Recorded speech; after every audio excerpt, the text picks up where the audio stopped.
പുരിയിലെ ജഗന്നാഥ ക്ഷേത്രം ഇന്ത്യയിലെ പ്രസിദ്ധിയാർജിച്ച ക്ഷേത്രങ്ങളിൽ ഒന്ന് തന്നെയാണ് പുരിയിലെ ജഗന്നാഥ ക്ഷേത്രം. പുരിയിലേക്ക് ജഗന്നാഥനെ കൊണ്ടുവന്നത് ഇന്ദ്രയമുന മഹാരാജാവിന്റെ കാലത്താണ്. പാണ്ഡ്യരാജ്യത്തെ രാജാവായ ഇന്ദ്രയമുന മഹാരാജാവ്. പക്ഷേ നമ്മുടെ ഈ കഥയിലെ നായകൻ മഹാരാജാവല്ല, വിദ്യാപതി.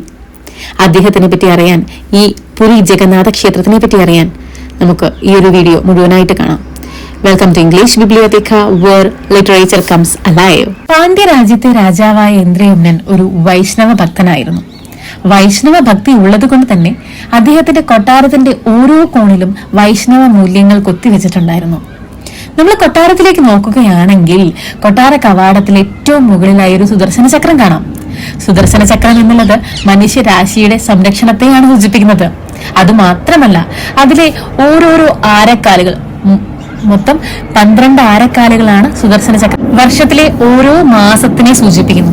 അതുപോലെ അതിൽ കാണപ്പെടുന്ന 108 അഗ്രഹങ്ങൾ ഈ 12 വർഷങ്ങളും നവഗ്രഹങ്ങളുമായി സംയോജിക്കുന്ന ആ ഒരു അവസ്ഥയെയാണ് സൂചിപ്പിക്കുന്നത്. അങ്ങനെ ഇവിടെ കൊട്ടാരം കവാടം കടന്ന് നമ്മൾ കൊട്ടാരത്തിലേക്ക് പോകുമ്പോൾ, കൊട്ടാരത്തിനുള്ളിലേക്ക് പോകുന്ന സമയത്ത് കൊട്ടാരത്തിന് ഏറ്റവും മുകളിലായി നമുക്കൊരു രാജപതാക പറക്കുന്നതായി കാണാം.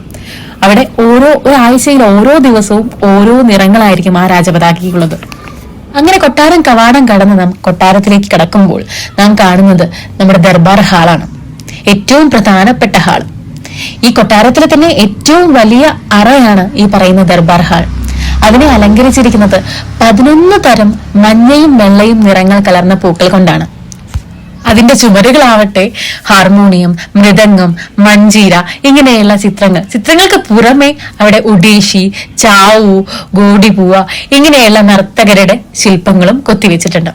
ഇതെല്ലാം കാണിക്കുന്നത് രാജാവിന്റെ പൂർവികരുടെയും കലയോടുള്ള അഭിരുചിയാണ്. ദർബാർ ഹാളിന്റെ മധ്യത്തിലായി രാജകിരീടം കാണാം. കാണേണ്ട കാഴ്ച തന്നെയാണ്. താരകാശി ശൈലിയിൽ കൊത്തിയെടുത്ത കിരീടം. ഒരു വൈഷ്ണവ രാജന്റെ ശിരസിനെ അലങ്കരിക്കാൻ ഇതിലും മികച്ച ഒന്ന് എന്നുള്ളത് സംശയമാണ്. കാരണം ആ കിരീടത്തിൽ കൊത്തിവെച്ചിരിക്കുന്നു 3 മയിലുകൾ. 3 മയിലുകൾ ബ്രഹ്മ, വിഷ്ണു, മഹേശ്വരന്മാരെയാണ് സൂചിപ്പിക്കുന്നത്. സൃഷ്ടി, സ്ഥിതി, സംഹാരം. വൈഷ്ണവ ഭക്തനായതുകൊണ്ട് തന്നെ മയിലിനെയാണ് അതിൽ കൊത്തിവെച്ചിരിക്കുന്നത്. മയിൽ പീലി, മയിലിന്റെ ചിറകിനെയാണ്. ഇത് വടക്കോട്ട് മുഖമായി വെച്ചിരിക്കുന്നു. കാരണം ഇന്ദ്രയമുന മഹാരാജാവ് വിശ്വസിക്കുന്നത് എന്നും വടക്ക് ദിശയാണ് വിസ്ഡം എന്നുള്ളതാണ്. പെട്ടെന്നതാ കൊട്ടാരം കാവൽക്കാരൻ വിളിച്ചു പറയുന്നു, ഒരുങ്ങി നിൽക്ക്, രാജാവ് എഴുന്നള്ളുന്നുണ്ട്. എല്ലാവരും അവനവന്റെ സ്ഥാനം ഉറപ്പിച്ചു നിന്നു. പെട്ടെന്നായിരുന്നു എഴുന്നള്ളത്ത് ഇങ്ങനെയായിരുന്നു. പള്ളി ഉറക്കത്തിൽ നിന്നായിരുന്നു. ആ പള്ളി ഉറക്കത്തിനുള്ള ആട പോലും മാറ്റാതെ ആ ഒരു വസ്ത്രത്തിൽ തന്നെയായിരുന്നു ഇന്ദ്രയമുന മഹാരാജന്റെ എഴുന്നള്ളത്ത്. എന്തോ വളരെ അത്യാവശ്യമായി പറയാനുണ്ട്. അതുകൊണ്ടാണല്ലോ ഇങ്ങനെ ഒരു വരവ്. അദ്ദേഹം വന്നു. അദ്ദേഹത്തിന്റെ കിരീടം അദ്ദേഹത്തിന്റെ ശിരസിനെ അലങ്കരിച്ച് സിംഹാസനത്തിൽ കയറിയിരുന്നു. എല്ലാവരെയും വണങ്ങി അദ്ദേഹത്തിന്റെ സ്ഥാനം ഉറപ്പിച്ചു. എല്ലാവരോടും സ്ഥാനം ഉറപ്പിക്കാൻ വേണ്ടി അഭ്യർത്ഥിച്ചു. എല്ലാവരും ഇരുന്നപ്പോൾ അദ്ദേഹം ആരംഭിച്ചു. ഞാൻ എല്ലാവരെയും പെട്ടെന്ന് വിളിച്ചിരിക്കുന്നത് ഒരു അത്യാവശ്യ കാര്യം പറയാനാണ്. ഒരു അത്യാവശ്യ പ്രശ്നം പരിഹരിക്കാനാണ്. ഈ പ്രശ്നം പരിഹരിക്കാൻ നിങ്ങളെ കൊണ്ടേ കഴിയൂ. അങ്ങനെ പറയുമ്പോൾ നാം കരുതും അവിടെ ഒരുപാട് പേര് പ്രശ്നപരിഹാരത്തിന് വേണ്ടിയുണ്ട്. ശരിയാണ്, ഒരുപാട് പേരുണ്ട്. ഒരുപാട് മന്ത്രിമാരുണ്ട്, ഒരുപാട് പണ്ഡിതന്മാരുണ്ട്. എങ്കിൽ കൂടി അതിൽ തന്നെ ഏറ്റവും പണ്ഡിതനായ, എല്ലാ പ്രശ്നങ്ങൾക്കും പരിഹാരം കാണുന്ന ഒരാളാണ് വിദ്യാപതി. ഏത് പ്രശ്നം വന്നാലും ആ പ്രശ്നം നിഷ്പ്രയാസം പരിഹരിക്കുന്ന ഒരു മുഖ്യമന്ത്രി മാത്രമല്ല, എല്ലാം കൊണ്ടും തികഞ്ഞ ഒരു വ്യക്തിയാണ് വിദ്യാപതി. മഹാരാജാവിന്റെ അത്രയും വിശ്വസ്തൻ, അത്രയും അടുപ്പമുള്ള, അത്രയും വിശ്വസ്തനായ ഒരാളാണ് വിദ്യാപതി. അദ്ദേഹം എന്നും ഏത് ചർച്ചയിലേക്ക് വരുമ്പോഴും അദ്ദേഹത്തിന്റെ ഗ്രന്ഥങ്ങളെല്ലാം കയ്യിൽ കൊണ്ടുവരും. അദ്ദേഹത്തിനെ സഹായിക്കുന്നത് ആ ഗ്രന്ഥങ്ങളാണ്. ആ കൊട്ടാരത്തിലേക്ക് കയറുന്നതിന് മുൻപ്, ആ ഒരു ദർബാർ ഹാളിലേക്ക് കയറുന്നതിന് മുൻപ് അദ്ദേഹം ആ ദർബാർ ഹാളിന് പുറകിലുള്ള അല്ലെങ്കിൽ പുറത്തുള്ള ആ ഒരു തുളസി ചെടിയെ വണങ്ങി മാത്രമേ ഉള്ളിൽ കയറാറുള്ളൂ. ഇന്നും അദ്ദേഹത്തിന്റെ ആ പതിവ് തെറ്റിച്ചില്ല. ഇന്നും അദ്ദേഹം ലക്ഷ്മി ദേവിയായ തുളസി ചെടിയെ വണങ്ങിയാണ് ഉള്ളിലേക്ക് വന്നത്. രാജാവ് ആരംഭിച്ചു, ഇതാണ് എന്റെ പ്രശ്നം. ഞാൻ ഇന്നലെ ഒരു സ്വപ്നം കണ്ടു. ആ സ്വപ്നത്തിൽ ഒരു നീല പർവ്വതമായിരുന്നു ആദ്യ കാഴ്ച. പ്രകാശം ചൊരിയുന്ന ഒരു വലിയ പർവ്വതം. ആകാശം മുഴുവൻ ഇരുണ്ട നീല നിറമായിരുന്നു. ആ ഒരു ശാന്തതയിൽ പെട്ടെന്ന് ഞാൻ കണ്ടു എന്റെ ഭഗവാനെ. ഭഗവാൻ വിഷ്ണു തന്റെ മുരളിയും കൊണ്ട് ഓടക്കുഴൽ വായിച്ച് അങ്ങനെ ഉയർന്നു പൊങ്ങുന്നു. ഈ ഒരു പ്രപഞ്ചം മുഴുവൻ ഞാൻ ആ ഒരൊറ്റ കാഴ്ചയിൽ കാണാൻ സാധിച്ചു. എന്നിട്ട് എന്നോട് പറഞ്ഞു, ഇവിടെയാണ് നിന്റെ ഭഗവാൻ ഇരിക്കുന്നത്. നിന്റെ ജനങ്ങൾക്കും നിനക്കും പ്രാപ്യമാകണമെങ്കിൽ ഇവിടെ വന്ന് എന്നെ കൂട്ടിക്കൊണ്ടു പോകുക എന്ന് ഭഗവാൻ എന്നോട് പറഞ്ഞു. അതെനിക്ക് വലിയൊരു ആ കാഴ്ച എന്റെ കണ്ണിൽ നിന്ന് മറയുന്നില്ല. ഇത് പറയുമ്പോൾ കൂടി എന്റെ മനസ്സിലും എന്റെ കണ്ണിലും എന്റെ ഹൃദയത്തിലും എല്ലാം ആ കാഴ്ച നിറഞ്ഞു നിൽക്കുകയാണ്. ഇതിനെനിക്കൊരു പരിഹാരം വേണം. അതിനു വേണ്ടിയാണ് നിങ്ങളെ ഞാനിവിടെ വിളിച്ചു വരുത്തിയിരിക്കുന്നത്. കുറച്ചു നേരത്തെ ചിന്തയ്ക്ക് ശേഷം വിദ്യാപതി ഉത്തരം നൽകി. നമ്മുടെ 4ാമത്തെ ധാം നമുക്ക് കലിംഗ മേഖലയിൽ കൊണ്ടുവരാം, നമ്മുടെ മേഖലയിൽ കൊണ്ടുവരാം. അതായിരിക്കും അങ്ങുന്നിന്റെ സ്വപ്നത്തിന്റെ രഹസ്യം. നമുക്കുള്ളത് 3 ധാമങ്ങളാണ്: ബദ്രിനാഥ്, ദ്വാരക, രാമേശ്വരം. ഇതിനെ ഒരു വജ്ര രൂപത്തിലാക്കുകയാണെങ്കിൽ ഒരു ധാമും കൂടെ അത്യാവശ്യമാണ്. അത് പൂർണ്ണതയിൽ എത്തണമെങ്കിൽ പുരിയിൽ കൂടി ഒരു ധാം വേണം. ആ ജഗന്നാഥ മന്ദിരം അവിടെ പ്രതിഷ്ഠിക്കണമെങ്കിൽ പുരിയിലായിരിക്കണം അതിന്റെ പ്രതിഷ്ഠ. അതായിരിക്കാം അദ്ദേഹത്തിന്റെ രാജാവിന്റെ സ്വപ്നത്തിന്റെ രഹസ്യം എന്നുള്ളത് വിദ്യാപതി പറഞ്ഞു. ഇന്നത്തെ ഈ ഒരു സമയത്ത് ആ രാജ്യം ഒരു തരത്തിലുള്ള യുദ്ധഭീഷണിയും നേരിട്ടിരുന്നില്ല. അതുകൊണ്ട് തന്നെ ഇവർക്ക് കുറച്ചുകൂടെ എളുപ്പമായിരുന്നു. കാരണം ഇതുവരെ ആരും കാണാത്ത ഒരു കാഴ്ചയാണ് നീലപർവ്വതം എന്നുള്ളത്. ആദ്യം അവർക്ക് ആ ഒരു നീലപർവ്വതം കണ്ടെത്തേണ്ടതുണ്ട്. അതിനുശേഷം മാത്രമാണ് നീലപർവ്വതത്തിൽ എവിടെയാണ് ജഗന്നാഥൻ ഇരിക്കുന്നത് എന്നറിയേണ്ടത്. അതുകൊണ്ട് തന്നെ ഇവർ ആദ്യം ആ നീലപർവ്വതത്തിനെ തേടി ഇറങ്ങി. ഭാരത്തിൽ നിന്ന് ഉത്തരവ് പുറപ്പെട്ടു. ആർക്കെങ്കിലും നീലപർവ്വതത്തെ പറ്റി എന്തെങ്കിലും അറിവുണ്ടെങ്കിൽ കൊട്ടാരത്തിൽ വരിക, അവർക്കറിയാവുന്ന അറിവ് പങ്കിടുക, കൈനിറയെ സമ്മാനങ്ങളുമായി തിരിച്ചു പോകാം. ഇങ്ങനെ ഉത്തരവ് പുറത്തിറങ്ങിയെങ്കിലും വിദ്യാപതി ഈ ഉത്തരവിന് പിറകെ ആയിരുന്നില്ല, രാജാവിന്റെ സ്വപ്നത്തിന് പിറകെയായിരുന്നു. അങ്ങനെ ഒരു 7 ദിവസങ്ങൾക്ക് ശേഷം വിദ്യാപതി രാജകൊട്ടാരത്തിലേക്ക് എത്തി. സാധാരണ അദ്ദേഹത്തിന്റെ കയ്യിൽ കുറച്ച് ഗ്രന്ഥങ്ങൾ ഉണ്ടാകും. പക്ഷേ ഇന്ന് സാധാരണ കൊണ്ടുവരുന്ന ഗ്രന്ഥങ്ങളെക്കാൾ കൂടുതൽ അദ്ദേഹത്തിന്റെ കയ്യിലുണ്ടായിരുന്നു. അങ്ങനെ രാജാവിന്റെ മുൻപിലെത്തി. അദ്ദേഹം പറഞ്ഞു, രാജൻ, ഞാൻ പറഞ്ഞത് ശരിയായിരുന്നു. നമുക്ക് 3 ധാമങ്ങളാണ് ഇപ്പോൾ ഉള്ളത്. ഇനി വേണ്ടത് 4ാമത്തെ ധാമമായ നമ്മുടെ പുരിയിലാണ് വേണ്ടത്. അതായിരുന്നു അതിൽ അദ്ദേഹത്തിന്റെ രാജാവിന്റെ സ്വപ്നത്തിന്റെ രഹസ്യം എന്നുള്ളത്. ആദ്യത്തെ ധാമമായിട്ടുള്ള ബദ്രിനാഥ് അത് സത്യയുഗത്തിനെ പ്രകീർത്തിക്കുന്നതാണ്. അതുപോലെ തന്നെ രാമേശ്വരത്ത് കാണുന്നത് ത്രേതായുഗത്തിനെയും, ദ്വാരകീശ്വരാണെങ്കിൽ ദ്വാപര യുഗത്തിനെയും, ഇവിടെ നാം കെട്ടാൻ പോകുന്ന, നാം മനസ്സിൽ കണ്ട ആ ഒരു ധാം എപ്പോഴും കലിയുഗത്തിനെയാണ് സിംബലൈസ് ചെയ്യുന്നത് എന്ന് വിദ്യാപതി രാജാവിനെ മനസ്സിലാക്കി കൊടുത്തു. ഈ ഒരു ഉത്തരവിന് ശേഷം ഒരു 10 ദിവസങ്ങൾ കഴിഞ്ഞപ്പോൾ രാജഭടന്മാർ ഒരാളെ കണ്ടെത്തി. അദ്ദേഹത്തിന് നീലപർവ്വതത്തെ പറ്റി അറിയാമായിരുന്നു. അദ്ദേഹത്തിനെ രാജകൊട്ടാരത്തിലേക്ക് കൊണ്ടുവന്നു. അദ്ദേഹത്തിന് രാജാവിനോട് സംസാരിക്കണമായിരുന്നു. എങ്കിൽ നേരിട്ട് രാജാവിനോട് സംസാരിക്കുക എന്നുള്ളത് ഒരിക്കലും പ്രാവർത്തികമായിട്ടുള്ള ഒരു കാര്യമല്ല. 5 മന്ത്രിമാരോട് സംസാരിച്ച് അതിൽ നിന്ന് ഉള്ള നിഗമനത്തിൽ മാത്രമേ രാജാവിനോട് സംസാരിക്കാൻ കഴിയുകയുള്ളൂ. എങ്കിൽ ഇവിടെ അങ്ങനെ ഒരു സാഹചര്യം അല്ലാത്തത് കൊണ്ട് തന്നെ ഈ രാജഭടന്മാർ വിദ്യാപതിയോട് കാര്യം പറഞ്ഞ് രാജാവും വിദ്യാപതിയും അതുപോലെ ഈ നീലപർവ്വതത്തെ പറ്റി അറിയുന്ന ആളും കൂടെ ഒരു ചർച്ച നടത്തി. അദ്ദേഹം പറഞ്ഞത് ഇങ്ങനെയാണ്: ഒരു 6 മാസങ്ങൾക്ക് മുൻപ് ഞാൻ കുറച്ച് കടുക് വിൽക്കാൻ വേണ്ടി ചെന്നപ്പോൾ ഞാൻ ഒരാളെ പരിചയപ്പെട്ടു.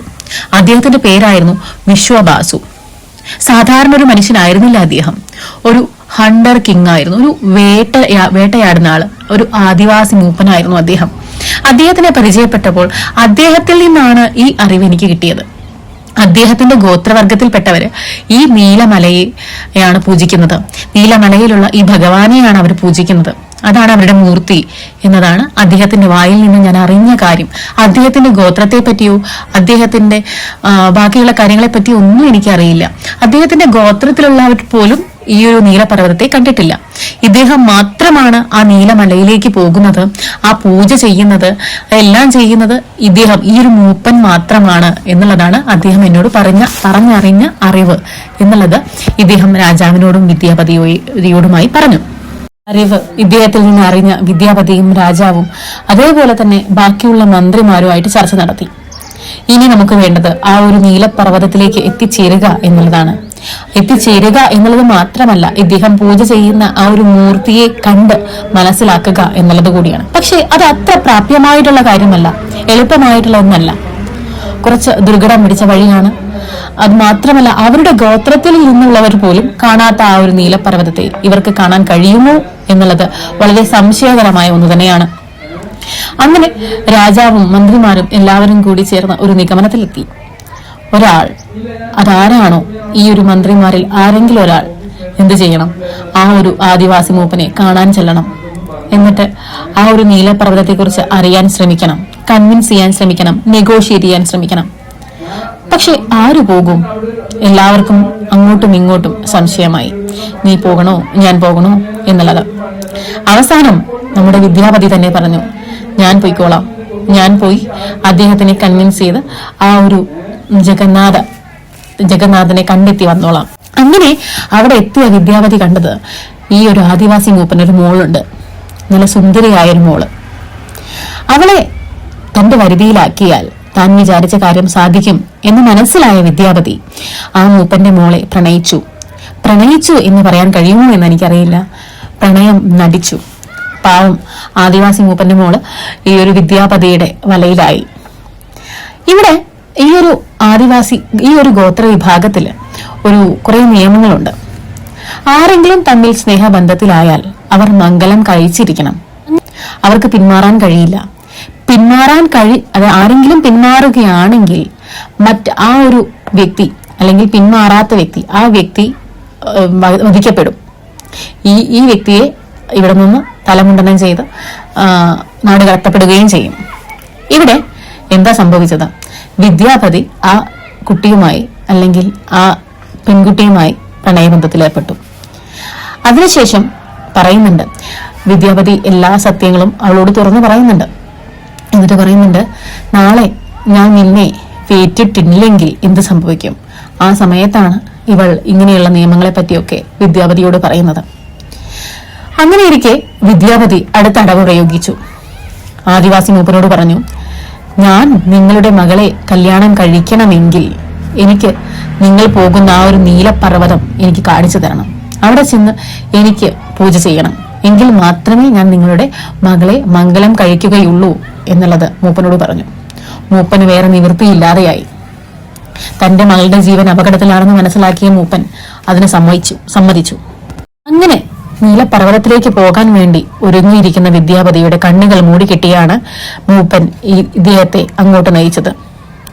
ആദിവാസി മൂപ്പന്റെ കയ്യിൽ പിടിച്ച് വിദ്യാപതി ഇങ്ങനെ കാട്ടിലൂടെയും പാറകളിലൂടെയും കുറ്റിക്കാട്ടിലൂടെയും നടന്നു പോവുകയായിരുന്നു. ഇതിൽ നിന്ന് വിദ്യാപതി ചെയ്ത കാര്യം മറ്റൊന്നായിരുന്നു. കണ്ണുകൾ മൂടിക്കെട്ടിയതായെങ്കിലും അദ്ദേഹത്തിന് വഴി അറിയണം. അതിന് എന്ത് ചെയ്യും? അദ്ദേഹത്തിന്റെ കയ്യിൽ കുറച്ച് കടുക് കയ്യിൽ വെച്ചിട്ടുണ്ടായിരുന്നു. പോകുന്ന വഴിയിലെല്ലാം ഈ കടുക് പൊട്ടിച്ച് ഇട്ടു. അങ്ങനെ പോകുന്ന വഴിയിലെല്ലാം ഈ കടുക് വീഴുമ്പോഴുള്ള പ്രത്യേകത എന്താണ്? ആ വഴി മുഴുവൻ കടുക് പൊട്ടിമുളയ്ക്കും. അങ്ങനെ അദ്ദേഹത്തിന് വഴി മനസ്സിലാക്കാൻ കഴിയും. അതായിരുന്നു അദ്ദേഹത്തിന്റെ ഉപായം. അങ്ങനെ ഇവർ അങ്ങോട്ടെത്തി. ആ ഒരു നീലപർവ്വതത്തിലേക്ക് എത്തി. ആ കാഴ്ച കണ്ട വിദ്യാപതിക്ക് മനസ്സിലായി രാജാവിന്റെ സ്വപ്നം സത്യമായിരുന്നു. ആ ഒരു രഹസ്യം സാക്ഷാത്കരിക്കേണ്ടത് എന്റെ ഈ ഒരു തലച്ചോറിലൂടെ തന്നെയാണെന്ന് വിദ്യാപതിക്ക് മനസ്സിലായി. ഇനി എത്രയും പെട്ടെന്ന് കൊട്ടാര സമുച്ചയത്തിലേക്ക് എത്തണം എന്നായിരുന്നു വിദ്യാപതിയുടെ മനസ്സിൽ മുഴുവൻ. എന്നാലും അതിനിടയിൽ വിദ്യാപതി വിശ്വവാസുവിനോട് ചോദിക്കുന്നുണ്ട്, എങ്ങനെയാണ് നിങ്ങൾ ഈ സാധാരണക്കാരുടെ ദൈവത്തെ ഒറ്റയ്ക്ക് അടക്കി പിടിച്ചു നിൽക്കുന്നത്? അത് പാപമല്ലേ? ചെയ്യുന്നത് ശരിയാണോ? ഇത് കേട്ട വിശ്വവാസു തിരിച്ചു മറുപടി നൽകുന്നുണ്ട്, എങ്ങനെയാണ് ഒരു മനുഷ്യന് ഒരു ദൈവത്തെ അടക്കി പിടിച്ചു നിർത്താൻ കഴിയുക? തന്റെ അടിമയാക്കാൻ കഴിയുക? അത് കഴിയില്ല. എല്ലാറ്റിനും അതിൻ്റെതായ സമയമുണ്ട്. സമയമെത്തുമ്പോൾ ഈ ദൈവം എന്നെ മറികടന്ന് അല്ലെങ്കിൽ എന്നോട് തന്നെ പറയും, എന്നെ സാധാരണക്കാരിലേക്ക് എത്തിക്കൂ എന്നുള്ളത്. ആ സമയത്തിന് വേണ്ടിയാണ് ഞാൻ കാത്തു നിൽക്കുന്നത് എന്നായിരുന്നു വിശ്വബാസുവിന്റെ മറുപടി. വിദ്യാപതി കൊട്ടാരത്തിലേക്ക് തിരിച്ചെത്തി. വിദ്യാപതിയുടെ വരവറിഞ്ഞ കൊട്ടാരത്തിൽ നിന്ന് വലിയൊരു സ്വീകരണമാണ് അദ്ദേഹത്തിന് നൽകിയത്. 6 മാസത്തോളമായി അദ്ദേഹം ആ ഒരു നീലപ്പർവ്വതം കണ്ട് തിരിച്ചെത്തിയിട്ട്. അദ്ദേഹം പറയുന്നുണ്ട്, വിദ്യാപതി, ഈ സമയം കൊണ്ട് ഞാൻ വിതറിയ ആ ഒരു കടുക് വളർന്ന് പന്തലിച്ചിട്ടുണ്ടാവും. അത് കേട്ട ഉടനെ സേനാപതി ചാടി എഴുന്നേറ്റു. നമുക്കിന്നാൽ പോകാം, ആ ഒരു ആദിവാസി മൂപ്പനെയും അവരുടെ ഗോത്രത്തെയും നിലംപരിശമാക്കി നമുക്ക് നമ്മുടെ ഭഗവാനെ തിരിച്ച് നമ്മുടെ പുരിയിലേക്ക് കൊണ്ടുവരാം എന്ന് സേനാപതി അലറി വിളിച്ചു. അത് കേട്ട ഉടനെ രാജാവും മന്ത്രിമാരും എല്ലാവരും ഒരേ സ്വരത്തിൽ പറഞ്ഞു, എങ്കിൽ പോകാം. അങ്ങനെ അവർ യാത്ര പുറപ്പെട്ടു നീലപ്പർവ്വതത്തിനടുത്തേക്ക്. പോകുന്ന വഴിയിൽ രാജാവ് വിദ്യാപതിയോടായി ചോദിച്ചു, അപ്പോൾ ലളിതയുടെ കാര്യം എന്തായി? ലളിത എന്ന് പറയുന്നത് നമ്മുടെ വിശ്വബാസുവിന്റെ മകളുടെ കാര്യമാണ്. ലളിത, അവൾ ഇപ്പോഴും എന്റെ മനസ്സിലുണ്ട്. 6 മാസം സമയമാണ് അവരുടെ ഗോത്രം ഞങ്ങൾക്കായി നൽകുന്നത്. 6 മാസത്തിനുള്ളിൽ എന്തായാലും ഞാൻ അവളെ ആ ഒരു ഗോത്രത്തിൽ നിന്ന് ഇങ്ങോട്ട് കൊണ്ടുവന്ന് എന്റെ വധുവാക്കി മാറ്റും. അതെന്റെ ഉറപ്പാണ് എന്ന് രാജാവിനോട് വിദ്യാപതി പറഞ്ഞു. ഇത് പറയുമ്പോൾ വിദ്യാപതിയുടെ കണ്ണുകൾ നിറഞ്ഞിരുന്നു. നീലപ്പർവ്വതത്തിനടുത്തെത്തിയ സൈന്യം വിശ്വബാസുവിനെ കണ്ടു.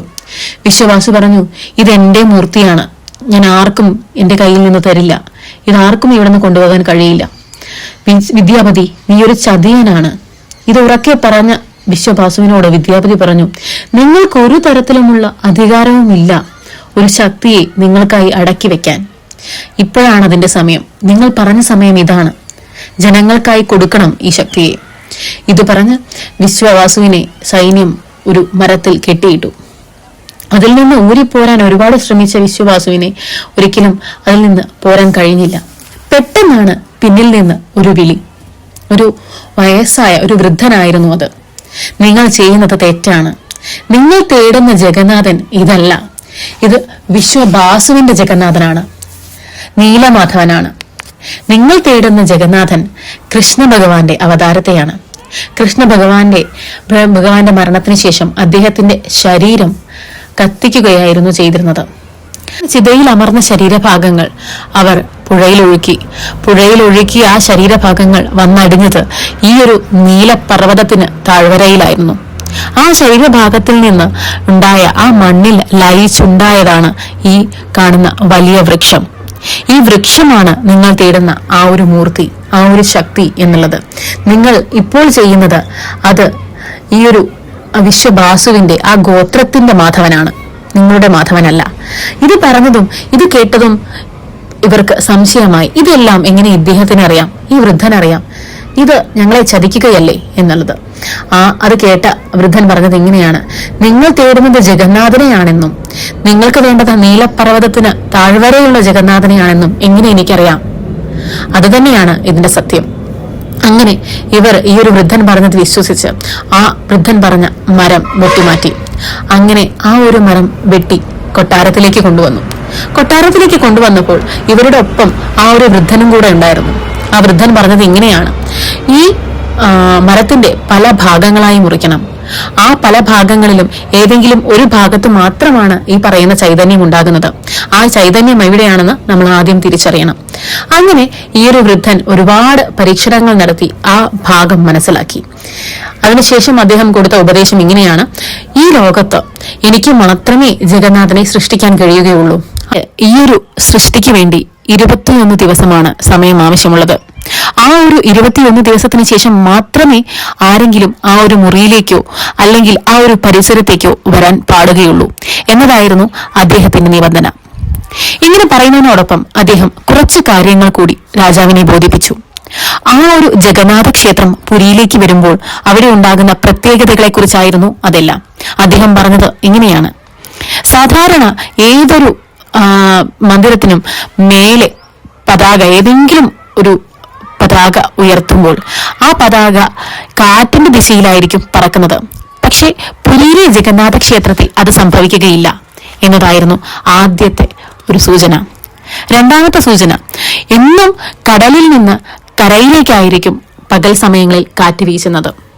പക്ഷേ ഈ പുരി ജഗന്നാഥ ക്ഷേത്രം സ്ഥാപിക്കുന്നതിലൂടെ ഒരിക്കലും ആ ഒരു കാറ്റ് അവിടെ ഉണ്ടാകില്ല. കടലിൽ നിന്ന് കരയിലേക്ക് കാറ്റ് വീശുകയില്ല. അത് എപ്പോഴും തിരിച്ചായിരിക്കും സംഭവിക്കുക. കരയിൽ നിന്ന് കടലിലേക്കായും കാറ്റ് വീശുന്നത്. അടുത്തതായി പിന്നെ പറഞ്ഞ സൂചന മറ്റൊന്നായിരുന്നു. ഈ ഒരു മന്ദിരത്തിന് മേലെ ഒരു പക്ഷിയും പറക്കുകയില്ല. പിന്നെ അടുത്തത്, ഈ ഒരു മന്ദിരത്തിന്റെ നിഴൽ നമുക്ക് പകൽ സമയങ്ങളിൽ കാണാൻ കഴിയില്ല. അതുപോലെ തന്നെ ഈ ഒരു മന്ദിരത്തിനുള്ളിലേക്ക് കയറുമ്പോൾ ആദ്യ പടി വെക്കുമ്പോൾ തന്നെ നമുക്ക് നമ്മുടെ ചെവിയിൽ നിന്ന് ആ ഒരു സമുദ്രത്തിന്റെ ശബ്ദം നിലയ്ക്കും. ഉള്ളിലേക്ക് ഒരു തരത്തിലും സമുദ്ര സാന്നിധ്യം നിങ്ങൾക്കറിയാൻ കഴിയില്ല എന്നതായിരുന്നു 5ാമത്തെ സൂചന. അവസാനത്തെ സൂചന ഇതായിരുന്നു. അത് പ്രസാദത്തിനെ പറ്റിയായിരുന്നു. ആ ഒരു ക്ഷേത്രത്തിലെ പ്രസാദം എന്ന് പറയുന്നത് ഒരു 7 മൺകുടങ്ങളിൽ ഉണ്ടാക്കുന്നതാണ്. 7 മൺകുടങ്ങൾ ഒന്നിനു മേലെ ഒന്നായി ഫയർവുഡിലായിരുന്നു, കൽക്കരിയിലായിരുന്നു അത് ഉണ്ടാക്കിയിരുന്നത്. എല്ലാ സമയവും ഏറ്റവും താഴെയുള്ള കലം ആയതിനു ശേഷം മാത്രമേ ഏറ്റവും മേലേക്ക് താപം വ്യാപിക്കുകയുള്ളൂ. പക്ഷെ ഇവിടെ അങ്ങനെയല്ല. ആദ്യം ഏറ്റവും മുകളിലുള്ള മൺകലം പാകമായതിനു ശേഷം മാത്രമാണ് താഴെയുള്ള മൺകലം പാകമാകുന്നത്. അതായിരിക്കും ഇവിടെയുള്ള പ്രസാദം. ഇതൊക്കെയായിരുന്നു ആ ക്ഷേത്രത്തിനെ പറ്റി ഈ വൃദ്ധൻ നൽകിയ സൂചന. അതിനോടൊപ്പം തന്നെ ഇദ്ദേഹത്തിന്റെ ആ ഒരു പ്രവൃത്തിക്കായി ആ ഒരു റൂമിലേക്ക്, ആ ഒരു മുറിയിലേക്ക് കടന്നു. ഇനി 21 ദിവസത്തിന് ശേഷം മാത്രമേ ഈ ഒരു അറയുടെ അടുത്തുപോലും ആളുകൾ വരാൻ പാടുള്ളൂ എന്ന കടുത്ത നിബന്ധനയായിരുന്നു അദ്ദേഹം നൽകിയത്. പക്ഷേ മഹാറാണിയുടെ ആ ഒരു ജിജ്ഞാസ ഇതെല്ലാം തകിടം മറിച്ചു. 13 ദിവസത്തിന് ശേഷം ആ ഒരു മുറിയിൽ നിന്ന് ഒരുതരം ശബ്ദവും കേൾക്കാതെ ആയപ്പോൾ രാജ്ഞി എന്ത് ചെയ്തു? ആ ഒരു മുറി ഒന്ന് തുറന്നു നോക്കാം, അദ്ദേഹത്തിന് എന്തെങ്കിലും സംഭവിച്ചിട്ടുണ്ടെങ്കിലോ ഒരുപക്ഷെ എന്ന് തോന്നിയ രാജ്ഞി ആ മുറി തുറന്നു നോക്കി. 13ാമത്തെ ദിവസം. പക്ഷേ അവിടെ ഒന്നും കണ്ടില്ല. അവിടെ പാതി ചെയ്തു തീർത്ത ജഗന്നാഥ വിഗ്രഹം മാത്രമേ, ആ ഒരു ഡേറ്റിയെ മാത്രമേ റാണിക്ക് കാണാൻ കഴിഞ്ഞുള്ളൂ. ഈ ഒരു വാർത്തയറിഞ്ഞ രാജാവ് കലിതുള്ളി നിന്നു. കാരണം റാണി ചെയ്തത് അത്ര വലിയ പാതകമായിരുന്നു. അവിടെ ഒരു ലെറ്റർ കൂടെ, ഒരു കത്ത് കൂടെ ഇദ്ദേഹത്തിന് കാണാനിടയായി. അവിടെ കണ്ടത് ഇതാണ്: ഞാൻ നിന്നെ ഒരുപാട് സ്നേഹിച്ചിരുന്നു, പക്ഷെ ആ സ്നേഹം എനിക്ക് തിരിച്ചു കിട്ടിയില്ല. ഇനി ഒരിക്കലും അത്രമാത്രേ ഞാൻ നിന്നെ സ്നേഹിക്കുകയില്ല. ഈ ഒരു ലിഖിതം വന്നത് തന്റെ ഭഗവാനാണ് എന്ന് രാജാവ് വിശ്വസിച്ചു. ആ ലിഖിതത്തിനോടൊപ്പം തന്നെ മനുഷ്യരാശിയെ തന്നെ തകർക്കാൻ വേണ്ടി ഒരു സൂചന അതിൽ കൊടുത്തിട്ടുണ്ടായിരുന്നു. അത് വായിച്ച രാജാവ് പറഞ്ഞു, ഇനി വരുന്ന തലമുറയിൽ ഒരാൾ പോലും, മനുഷ്യരാശിയിൽ ഒരാൾ പോലും ഈ ഒരു ലിഖിതം വായിക്കരുത്, ഇതിലുള്ള സൂചന മനസ്സിലാക്കരുത്. അതായിരുന്നു രാജാവിന്റെ തീരുമാനം. പുരി ജഗന്നാഥ ക്ഷേത്രത്തിന് പിന്നീട് അങ്ങോട്ട് എന്ത് സംഭവിച്ചു എന്നറിയാൻ ഇനിയുള്ള വീഡിയോസ് മറക്കാതെ കാണുക. ആരെങ്കിലും ചാനൽ സബ്സ്ക്രൈബ് ചെയ്യാതെ കാണുന്നുണ്ടെങ്കിൽ സബ്സ്ക്രൈബ് ചെയ്യുക. ഇഷ്ടപ്പെട്ടാൽ ലൈക്ക് ചെയ്യുക, ഇഷ്ടപ്പെട്ടില്ലെങ്കിൽ ഡിസ്ലൈക്ക് ചെയ്യുക. അതുപോലെ തന്നെ എന്തെങ്കിലും അഭിപ്രായം ഉണ്ടെങ്കിൽ താഴെ കമന്റ് ബോക്സിൽ കമന്റ് ചെയ്യാം. താങ്ക്